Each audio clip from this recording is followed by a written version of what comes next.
Bonjour tous ceux qui me suivent sur ma chaîne YouTube. Aujourd'hui, je vais vous faire une vidéo portant sur ce qu'on appelle les ressources minérales du plutonisme. Nous allons parler brièvement des ressources minérales du plutonisme.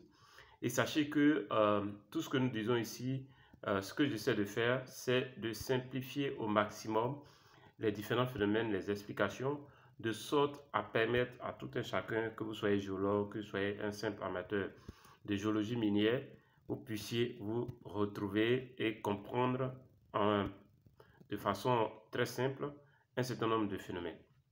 Alors, notez que déjà, si vous arrivez pour la première fois sur cette chaîne, sachez que je suis Kwasi Justin.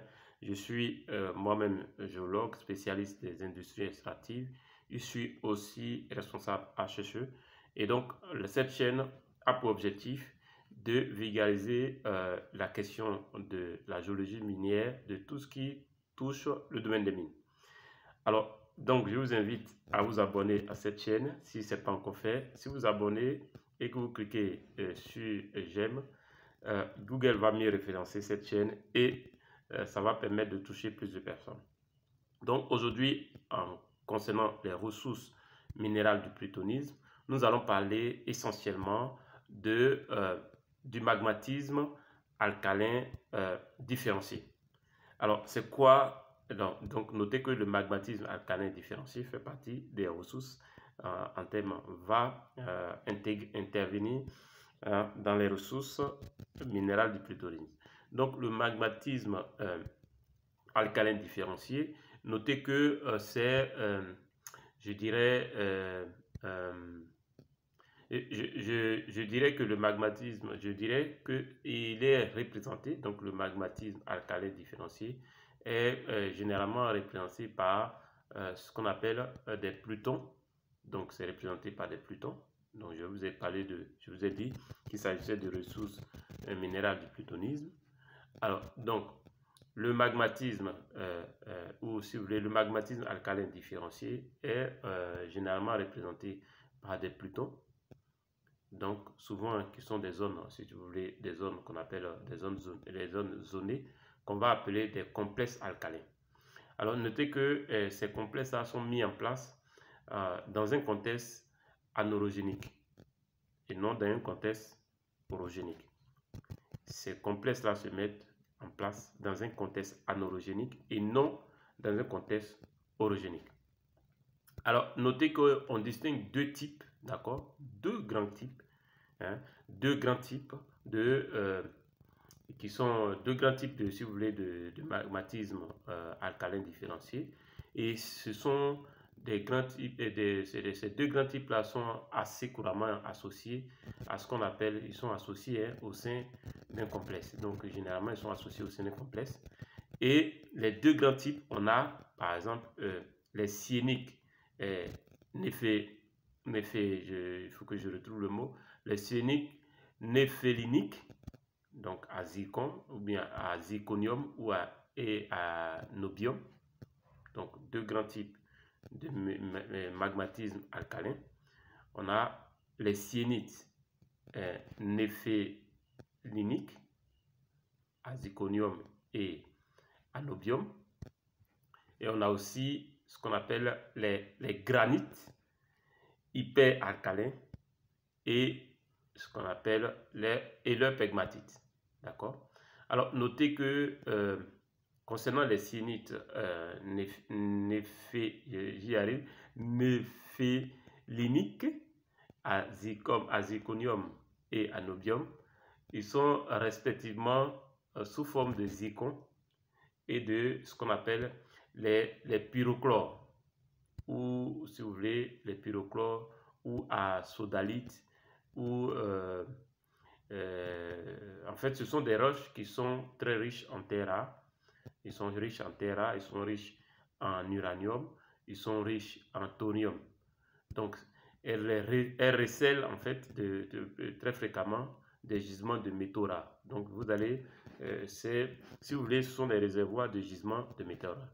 Donc dans une prochaine vidéo, nous allons décrire chaque type. Donc on a dit qu'il y a deux types, d'accord. on distingue deux grands types de magmatisme alcalin différencié. Et j'ai dit qu'il y avait les syénites néphéliniques, à zirconium et nobium, et les granites hyperalcalins et leurs pegmatites. Donc, on vient de parler des syénites néphéliniques à zirconium et nobium. On a dit qu'ils sont respectivement sous forme de zircon et de pyrochlore, et ils sont très souvent riches en terres rares, en uranium et puis en thorium. Et elles recèlent les syénites, donc les syénites recèlent les syénites néphéliniques à zirconium et nobium, recèlent fréquemment, d'accord, des gisements de terres rares. Donc ce sont des réservoirs de gisements de terres rares.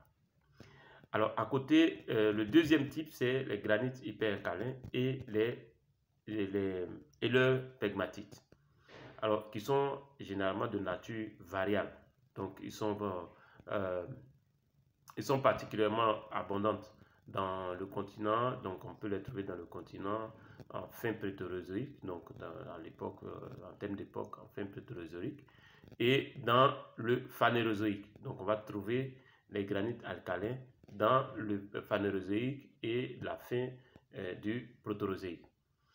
Alors, si vous prenez le thème par exemple hyperalcalin, ce thème-là indique un rapport entre les ions Na+, K+, par rapport aux ions Al. Alors, si ce rapport-là est supérieur à 1, on dit qu'ils sont hyperalcalins. D'accord? Alors, notez que ces complexes sont localement exploités par exemple pour du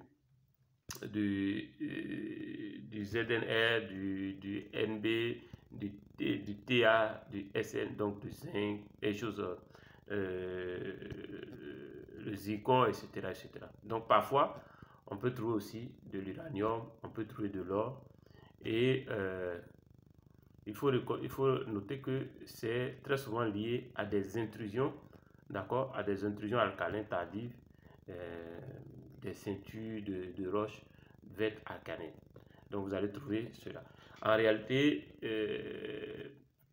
ce qu'on pourra ajouter, c'est que les granites péralumineux, donc les granites péralumineux, riches en rubidium et en césium de type S, sont parfois rapprochés. Ils sont parfois rapprochés des granites alcalins, mais ils sont traités ce ne sont pas concrètement des granites, ils se rapprochent des granites alcalins, mais ce ne sont pas des granites alcalins. Alors, donc, notez qu'il y a d'abord, en matière de magmatisme alcalin différencié, il faut noter que le magmatisme alcalin différencié est représenté par des plutons qui sont souvent zonés, et ces plutons-là, on les appelle des complexes alcalins. Ces complexes alcalins, ils vont se mettre en place dans un contexte anorogénique et non dans un contexte orogénique. Ils vont se mettre en place dans un contexte anorogénique. Alors, notez aussi qu'on distingue deux grands types de magmatisme alcalin. Donc, on a parlé des syénites néphéliniques à zirconium et nobium, et des granites hyperalcalins et leurs pegmatites. Alors, notez que les syénites néphéliniques à zirconium et à nobium sont généralement, d'accord, ils sont des réservoirs de terres rares. Vous voyez l'importance des terres rares dans l'électronique, etc., etc. Par contre, les granites hyperalcalins et leurs pegmatites, ils sont très souvent de nature variable. Donc vous allez voir que vous pouvez voir dans les documents, leur nature est variable. Ils sont particulièrement abondants dans le continent, donc fin Protérozoïque, on les trouve en fin Protérozoïque et dans le Phanérozoïque, donc en termes d'époque géologique. Et notez que le thème alcalin, donc on va dire, lorsqu'on parle de hyperalcalin, c'est par rapport c'est lié au rapport Na+K+, par rapport à l'aluminium, à Al. Et si lorsque ce rapport-là est supérieur à 1, on parle de hyperalcalin. Alors, ce sont des complexes, donc ces complexes-là dont on parle, ils sont localement exploités pour du ZRL, du ZRL, du NB, du TA, du SN, etc., etc., etc. Et parfois même de l'uranium.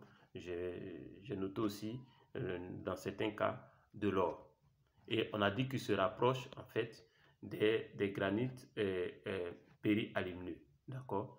Alors, donc, sur ce, nous allons voir dans la prochaine vidéo chaque grand type de magmatisme alcalin différencié. Donc, on verra dans la prochaine vidéo ce qu'on appelle les syénites. On va développer un peu plus les syénites néphéléniques, aziconium et nobium.